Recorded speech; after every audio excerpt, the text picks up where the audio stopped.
Hey everyone, welcome back to episode number 10. I put up 5, you put up 5. Ready? 10. Awesome. Whoa. Oh my God. Alien hands. Failed. There you go. 10 fail. Welcome to the 10th episode of DudeGuy. We are celebrating by not recording a podcast for weeks. Matt went and toured the world on 2 wheels, and I actually went to a race, oh my God, and did a bunch of other stuff. So we're here to catch you up on all things. We've got some current events, some old school topics, maybe a tech tip or two, but I'm excited for DudeGuy. But first, Matt, welcome back. Thanks. It's good to be back. Everything's in my own language now, which is great. I don't have to guess when I go to the grocery store what I'm buying. Also, you didn't have to say DudeGuy in French or whatever other language you were. How many stamps did you get in your passport while you were away? Oh man, unfortunately, you don't get we only got like one. I guess I only got one because you don't get any stamps when they just let you drive across the border when you drive across the border from one. Was it Schengen region? You can just drive from Italy to France, and they don't give you a passport stamp when you just drive across the border. So I only got one when I went into Italy. Okay. More stamps. You should have just asked for more stamps. Don't you want to pat me down? I'm DudeGuy. Or maybe they knew you were DudeGuy and they didn't want to mess with you. Congratulations on your stage race. It was super fun to follow and see how it went. Although it does sound like from your feedback that there's a lot of racing stuff going on. Not so much of the tourist side. You lamented not being able to see more of the village. Did you expect you'd be like walking around taste testing baguettes or something? What was the expectation you had that didn't come true for that I did. So for folks that don't follow me religiously on Strava, as I did a 7-day mountain bike stage race in basically in the Alps. So you use point to point in the Alps. Super fun, right? It's like it was on my bucket list of things to do. And how I envisioned it would be like I'd get up in the morning, ride my bike, I'd finish riding my bike, I'd feel awesome. And then I would walk around town and find something to eat and explore the town and just do it again the next day. Yeah, that's how it's supposed to go. But no, it didn't go like that. I rode my bike and then was immediately trying to find something to eat and drink and then wash my stuff and then try to find where our hotel was and then navigate a new town and then go to sleep and then do it the next day. So all the towns were a little bit of a blur, but my wife took good notes. So good reason to go back. I see. Yeah. Okay. The admin and logistics of stage racing is no joke. I could see why like those guys that do it for the Tour de France and move every day, living out of your suitcase, having your stuff packed, having enough kit, There's some logistics to that but yeah, I'm not complaining. I'm not a guy complaining about riding my bike in the Alps, but it definitely had more logistics and admin than I anticipated. Yeah, totally. I think racing in Europe in general sort of has that nuance to it. It's kind of going to a new supermarket. You're like, I've been on a bike race before. And then you walk in and you're like, where's the produce? Like, why is it over there? It's supposed to be over there. What do you mean the dairy's here? And it's all there. It's just differently organized. And it's just different enough that it makes everything 10 times slower. I hear you.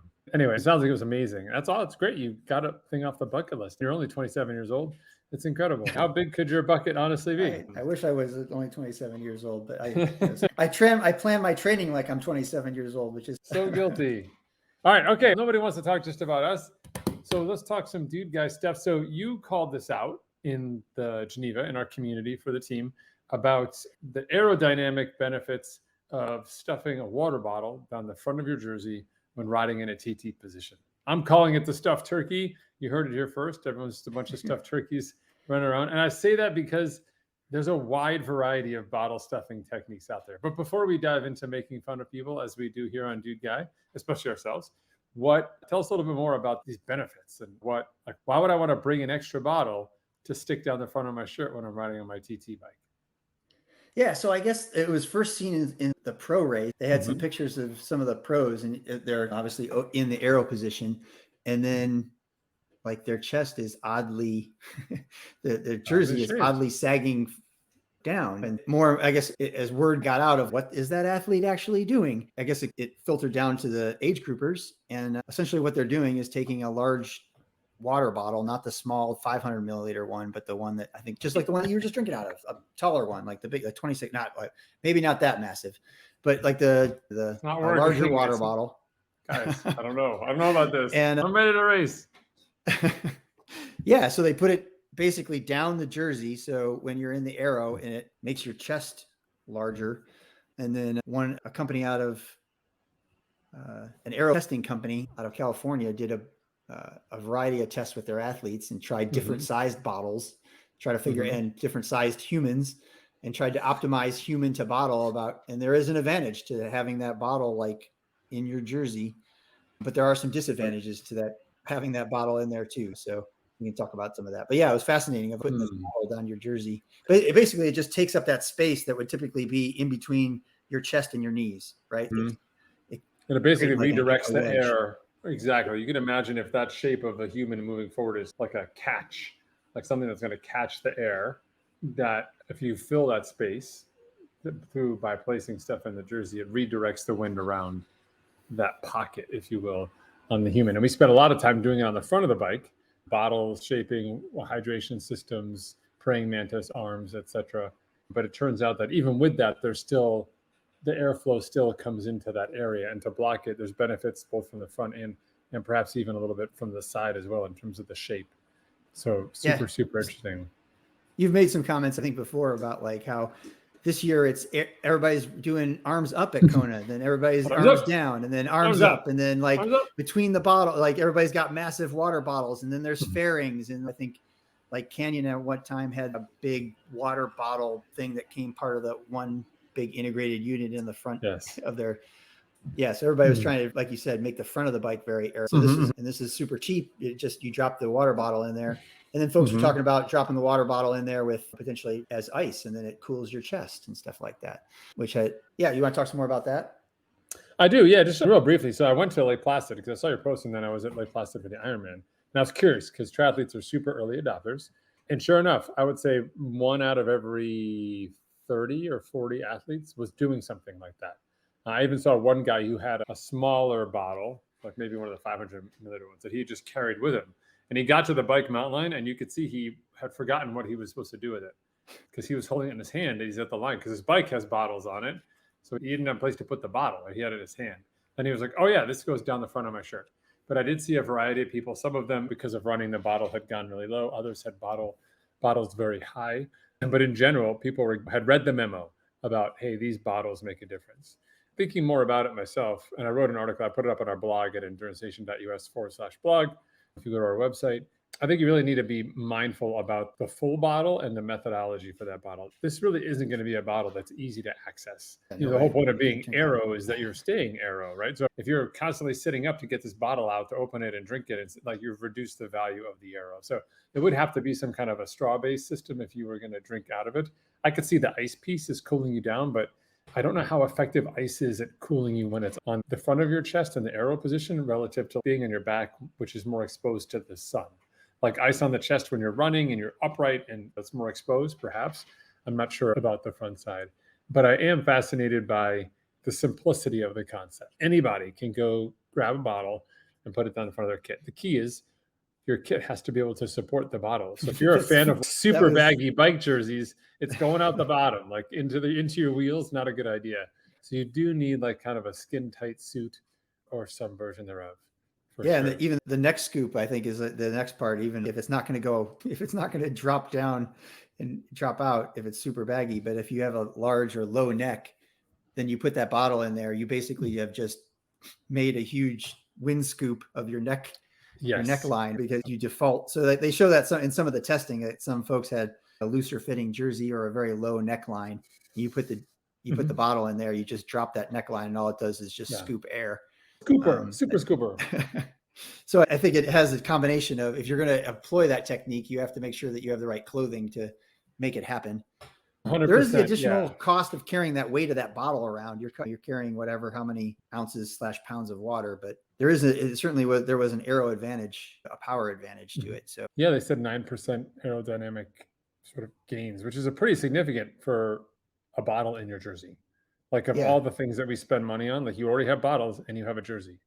That said, I do want to go back to what you mentioned earlier, which is for sure, if you're racing, not everyone on a sliding scale of desired time and income can go buy race jerseys, but absolutely wearing well-fitting kit is I think is also a huge low piece of hanging fruit for people. I was amazed again to see people wearing all sorts of different equipment and material in Lake Placid. Not that everyone has to be racy, but there's also some level of comfort to it as well. Like these are highly functional pieces of gear. It makes a difference. And I actually want to say, I saw a bunch of people on road bikes, which is fascinating to me. I probably saw like fit people, like maybe 100, 150 people just on road bikes. Now I get it. Not everyone has a tri bike, but I was like, wow, it's just a lot of just people like going out for it's a fondo. So super interesting to me. All right. I think it's worth it. You should test it out. We've got some instructions on endurancestation.us/blog. We've got some tips for you. You can practice it. We do recommend practicing indoors on your trainer with your kit on to make sure you get the bottle right and the fit right and things work for you before you go out in the open road and start sticking a bunch of random stuff in your shirt. End up in an ambulance on the way home with your ribs protected because you had gigantic bottles down the front of your shirt, but a big story to tell when you get back home again. We don't want that. All right. So next up, what do we have for next up? Next up, we were going to talk about either the Tour de France commentators. We could talk about, Andrew Messick did another interview with Jack Kelly. We talked about that early on when it was a pretty contentious interview, and now Messick's retiring. He did another interview, a follow-up interview with him, and your own racing, because last time you spent a lot of time talking about your race prep and then your mountain bike race. There you go. Let's do announcers, Ironman racing. Let's do that. Okay, so announcers. Right. So I made full disclosure when the pandemic hit. I remember I was like, oh my God, I'm going to be training in my basement this whole time. Because you remember there was a time when we realized, I'm not sure if it's correctly or not, that if we rode in a pace line, if the first person to sneeze, then every other person would have COVID because of the wind. So we were like, we can't possibly ride bikes together. Everybody must be slower. Do you remember those days? I remember running and seeing someone and they'd be on the other side of the road and I put my buff up and I'd also hold my breath for a minute as I ran past them. You're giving me PTSD. Oh my God, so crazy. Anyway, now we're back to regular life where people do all sorts of stuff that's just gross and disgusting all the time, and we have no problem with it. Anyway, so back then I was like, I need to invest in something different if I'm going to be riding my bike indoors all the time. And I decided, because GCN had this like subscription deal, that I got it. And there's some ridiculous price for GCN. I love watching bike racing when I'm on my bike indoors. It makes the time go by super fast. And the announcers with their accents, the way they actually say Belgian and Italian and Swiss and Norse and Flemish, Belgian names all properly is incredible. And I just love a good name. And GCN announcers just crush it. So I've been spoiled for the longest time. And then the Tour de France came around. Everybody's, I'm watching the Tour de France. And they were talking about Phil Liggett and Bob Roll. And I was like, that's going back to olden times and trying to watch old school announcing. But it sounds to me like you didn't take my word for it. You did some sampling. You went out there and sampled the announcers. What does that mean?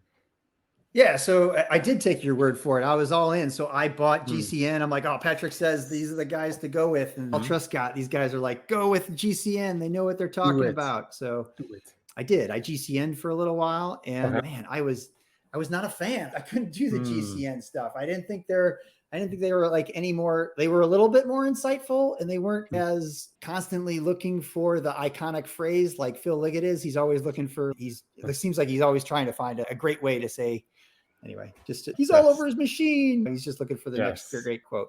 He's got encyclopedic knowledge of cycling, but he uses to talk about that all the time, and sometimes not about what's happening on the road. Like, I don't want to know what happened 20 years ago at this same stage when they rode it 4 other times and who the winner was in 1937. The guy's attacking right now. Please talk about that. Please talk about that. So then I bailed on that. I'm like, all right, fine. I just didn't, and I'll go back to paid for another subscription. So I went back over to NBC, tried to watch some Phil Liggett, and there's just too much going on the screen. There's Phil, he's going nuts.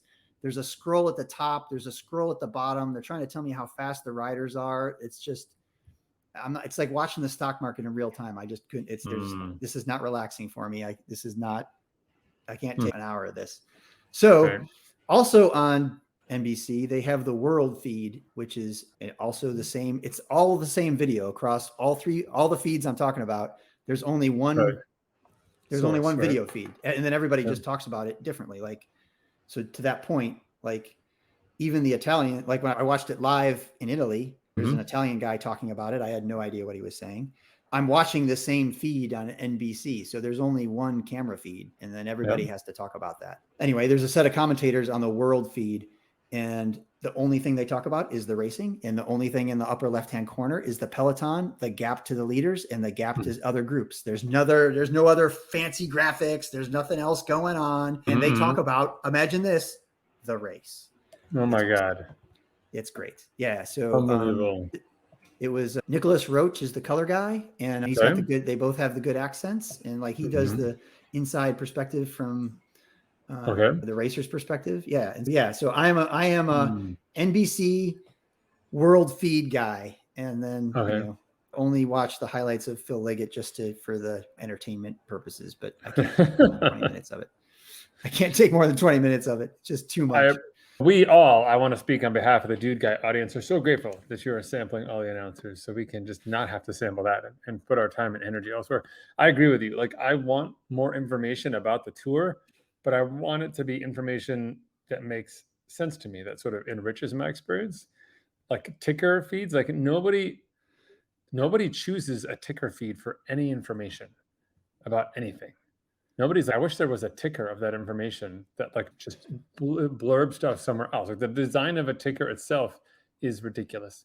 So anyway, yeah, I hear you. I'm all about the racing. I would love to see in the future an opportunity where perhaps even each team, like you could follow Jumbo Visma or you could follow someone else and be like, hey, I have the team channel, or rather almost like a team overlay. So if it's the same feed, I just pay X, I get the Jumbo Vision thing that goes over my screen, and I can see where the Jumbo Visma riders are and their Peloton and like kind of their data and how their team stats are doing or whatever. Or when somebody comes up on the screen, maybe I can click on the thing and get like a little profile card for this person and see what's happening or stuff like that. Like I could see something really interesting for individual elements of a place where I want to dive more deeply.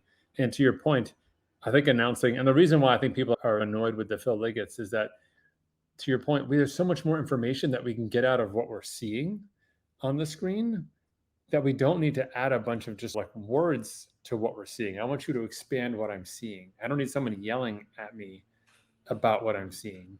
And that whole idea of the encyclopedic thing, I know exactly what you mean. It's hard to tell. You walk in and they're like, the celery is under the lettuce. And you're like, I don't know what that means. Like, what just happened? Is somebody winning? Is someone who? There's not all the things you're missing. A journalism teacher would say, Phil, go to the back of the class. There's no who, there's no what, there's no why. It's just words assembled with this really big, deep voice.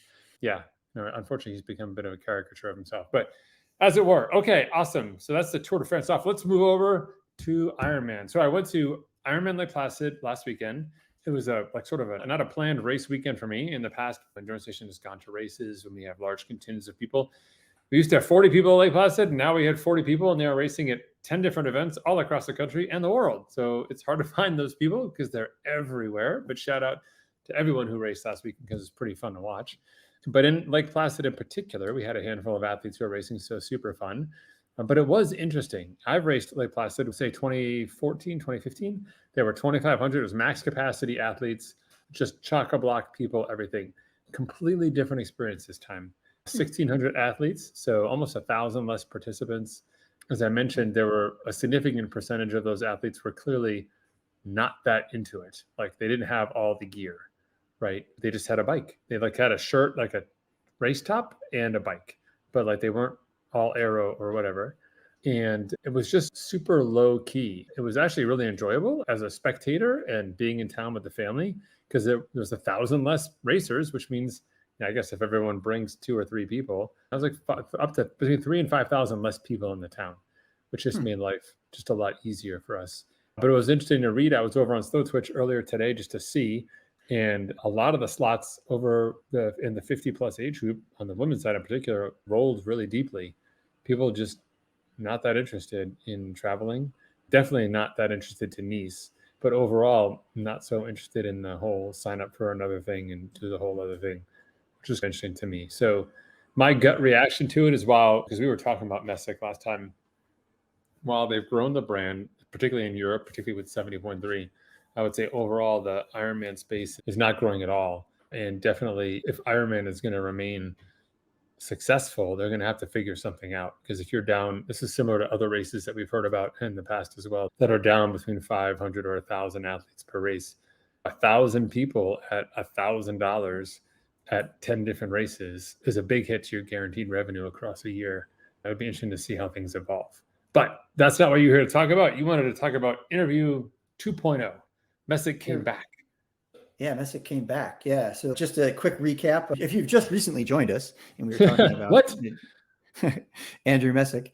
The first interview he had with Jack Kelly, who does that triathlon show, and he also does How We Train, where he just talks to athletes and he tries to really ask pointed questions about what do you specifically do each week when you go for your workouts. Tell me what that workout is, just because he's fascinated with what these professionals do on a daily basis. And he does drive a pretty good interview and won't let folks get off the hook with just I work out hard. Yes, he'll get a detailed answer. So his first interview with Messick was, I would say, politely contentious. It was a little adversarial. I think Messick, I think underestimated him, and he was eating dinner or an apple, I guess, during the interview. And then he wouldn't, Jack, the interviewer, would not let some issues go and kept reattacking. And I think it irritated Messick. So now we've fast forwarded a little bit, and now Messick's going to retire because he's done 12 years at the CEO space. He's going to stick around until they pick a new CEO, and he's going to be on the board. Okay. And it's been quite, from his perspective, just from Messick's perspective, when he listed the big events for 2022, he listed certainly the split for Kona for men, women to Nice. He mentioned the race in Hamburg where the athlete and the motorcyclist and the athlete was really injured, and the motorcycle driver died from the collision. And then he also mentioned the interview was also pivotal in his year. That interview that he did was went super poorly for him from a PR perspective. So when he asked him hey, what were the pivotal events for 2022? He listed those three things in the interview, and the interview was one of them. Yeah. This interview was a lot less contentious. It was I wouldn't say they were hugging and making up, but I think he handled the interview much better, and it would have been nice for him to say some of those things when he was actually active CEO. It seems now that he's decided that he's going to leave, he's found the words to somehow at least relate to what I would consider myself a triathlete, and what the answers he was giving before, I did not relate to. But can you give us an example? What's an example?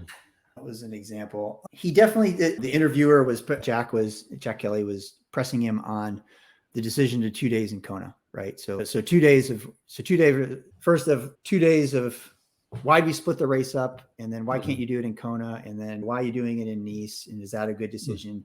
And really, you just did it. Just tell me you really did it for the money. And I think he was honest about that, is that he did say, yes, we did. There is a financial aspect to that, but I think he gave a couple of really good arguments about how Ironman has done a pretty decent job, has done a good job of elevating women in sport and giving women their own day.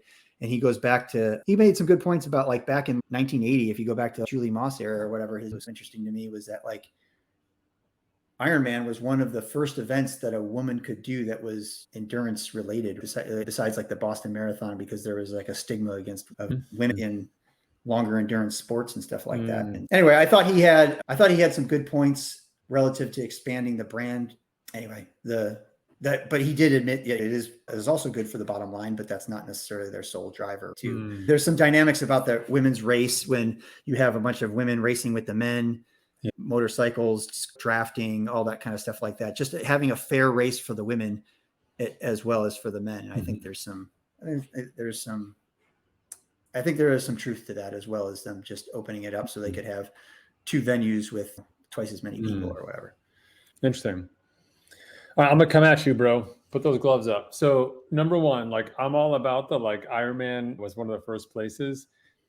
My pushback on that is fast forward to today. It's been 40 years since Ironman was a great place for women to race and be competitive. And there's 39 of those years where Ironman collectively sucked at it. So it's great to be we were one of the first places. Yeah, but you weren't actually carrying that ball. You just looked over and found it and picked it up again. And you're here's our ball. Yeah, not the same as championing these women and women in sport, which I think is part of what makes this change to the men and women feel inauthentic. And to me, the real driver was the way that the pandemic played out. In other words, when Ironman realized early in the pandemic that people from Europe could not travel, they had a race in Hawaii that needed to happen, but they knew that they weren't going to get the majority of people who come from Europe and abroad to Hawaii to race. So they had to fill that race. And they went out to the legacy people. They let in a crap ton of legacy people who had already qualified but were waiting, or people who hadn't even qualified yet. They were only 8 races in, and they're we know you'll get it. come join us. So all of those people took that spot. They had the people who could go, and all these new people they added on top, and they couldn't have the race. So now you've got a race that's been deferred. Then the next year comes along, and they're like, hey, we got to have this race. What are we going to do? They're trying to figure out what to do. So some racing was happening. So they were like, what do we do? They tried to do it again. And I'm super bad at time, as anyone in my life will tell you. So I can't remember if that was like another version of what just had happened in the first example, or if they also had been like, oh, you know what? St. George is a world championship. So if you're doing St. George, that counts as your world championship. Go there. Like they were already trying to take people and stick them into an event that they knew could happen, was in the United States. It could solve for a bunch of people who were here. Because if you recall, and if you're an Ironman athlete who had paid money, you do recall this, Ironman was like the only event on the planet that was not refunding you your money. They were like, we've got the money, we're not giving it back, because they needed it. And so people were left holding a bag, being like, I don't want to go to this race. I don't want to do that. So don't worry about it, we'll do it in Hawaii. Hawaii didn't happen again. And they tried to fill the race. So now they've got 2 years worth of Hawaiis that didn't happen. So when Hawaii finally is coming around again, it looks like we're going to race. Ironman is stuck. They're holding bags of money, which is people's money, which they don't want to give back. And they also have 2 days worth of athletes who need to race, many of whom did not take this crazy idea to go to St. George and just consider that to be the same as Kona. And so Ironman was stuck, and they needed to have 2 races. They couldn't fit it all in one day. And they went to basically the tourism agency in Hawaii and the race director there and leaned heavily on them and said, hey, we need to have 2 races. And they came up with this plan to have a Thursday, Saturday race, which sounds great for fans like us. That's amazing, right? I can watch one day as if I'm on the island and see my friends race and then race myself, or vice versa. Fans get 2 races for one. The problem is for all the people who live on the island and work on the island and who are already struggling to deal with the influx of tourists and what happens when an Ironman comes to your town versus, say, a cruise ship or something else. It was miserable. The locals did not like it. They didn't like the regular race in many cases on the island in terms of the disruption, but 2 races in the same week was too much. And when Ironman went back the next year to say, hey, we want to do that thing again, Hawaii said, in their 30-ish second year, they were like, oh, hey, you like to do that same Saturday in October every year? Sorry, there's a fucking cruise ship coming that week. You can't have it. You can race at the end of the month if you'd like it, which is Hawaii's way of being like, go light yourself on fire and never come back to Ironman. So that was Hawaii's way of just being like, super nice to see you. Yeah, get out of here. And as a result, Ironman is left holding this bag where they're like, oh, we lost our day. We burned all the karma we have, which I'm not sure how you say that in Hawaiian, but I bet it sounds like you burned all your karma, you idiots. And now they've got to find this race on a day they can't have it. And they had to put the race somewhere else. So they came up with this PR related idea that was like, we'll go back to our roots in Nice, where we can have a special event for women. We can finally celebrate them. And the women who are all about 50 in Kona for the last 8 years to get those women there, finally they're getting an event to have it. But it's really because Ironman screwed themselves with their marketing strategy, how they manage events, the fact they didn't want to refund people. And the consolation prize to everyone is now, you get an event that has premier women's racing, which, by the way, not consistent at all with the races that happen. Because just in Placid, they put the pro men 3 minutes later with the pro women and 3 minutes later with the age groupers. So we're right back to the whole, everybody's a big blob racing around the course, which is what they said they were going to fix. And now they're saying it with Nice, but really your day-to-day events are not a reflection of that. So it's not part of your values. You're not doing it consistently. And at the end of the day, people are still waiting to go back to Kona. My last qualification was 2019. I've kicked that can so far down the road. I'm not going until 2014 because I don't want to race in Nice. Nice is not my world championships. It's Hawaii. So anyway, I'm just not sorry. Okay. Rant over. Boop. I'll turn that back. That was a good one. Man, that was a good one. Drives me crazy. Drives me crazy. It's hard. When people are on social media and they were like, oh, Andrew Messick's retiring. Like I saw it on, maybe it was on Twitter. Or I can't remember what it was. And like the social media comments were just basically like thumbs down, like bags of money, like whatever. There was no like, thanks for everything message at all. People were just like, you took our sport.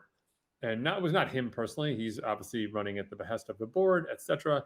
But took our sport, our thing, took away so many of the elements that were popular. The pre-race carbo loading dinner, the post-race after party, all of the elements that made it a community and a vibe. It's all gone. It's just not the same anymore. It's really corporate in a way, which is sad. But anyway. All right. Awesome. Oh my God, we're 33 minutes, brother. DudeGuy flying alone. Can I hit the deferral button on talking about my racing? Because I do. How about next episode we talk about my race in Minneapolis at Lutsen, and then my lessons learned heading into Leadville. Can we do that next time? Yeah, sounds great. I think that'd be awesome. a highly anticipated podcast. Woohoo! Awesome. I've been doing lots of research with your help and others' help as well. I think it's really interesting to me how, just as a teaser, there's a lot of things that we do as endurance athletes, regardless of your sport. I come from a triathlon background, but that bode well inside a space of Leadville. If you're just new to cycling or new to mountain biking and you don't have a fueling strategy, an altitude strategy, a transition strategy, etc., behind. So many places where I feel advanced in my understanding of what's going to happen, but there's also simultaneously places where I'm like, yikes, no idea what that means. And there's a lot of questions out there, which we're solving with training and a little bit of research as well. So I look forward to sharing those out.